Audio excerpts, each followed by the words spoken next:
Innovation is all about growth. If companies want to grow, they have to innovate. Unfortunately, innovation usually only serves to stay ahead of competition rather than growing. If you want to grow, you need to go to something that we call leveraging innovation, going to markets where you can grow in the future and where you can outcompete newcomers, not just incrementally innovate to stay ahead of competition.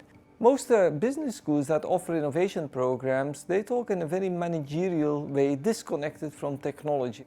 But leveraging innovations to grow is usually contingent upon technologies. Companies like Uber, companies like Airbnb didn't develop the technology by necessity, but were inspired by new technological opportunities. This is the place where the new opportunities emerge. If you want to be ahead of competition, if you want to be ahead of newcomers, you need to be aware of that. In the laboratory, we can invent something, but it doesn't really change the world unless an organisation, a business, takes that invention and with its expertise and experience knows how to scale it up and produce it in a sustainable way. I think we're incredibly fortunate here in the executive education team at Imperial College Business School because we have access both to the fantastic science and technology and innovation of Imperial College, but also the business acumen and experience of the business school. Innovation is as important to large companies as to small companies, because large companies that want to stay in the Fortune 100 list need to innovate in order to keep up with the growing space.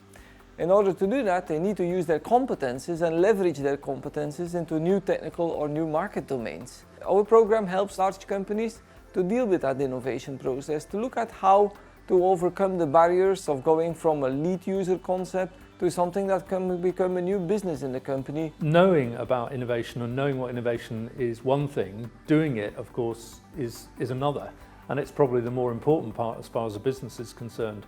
We have the access to both great thought leadership in science and also experience in business. We use the phrase here, the fusion of business and technology, and what does that mean and why is that important?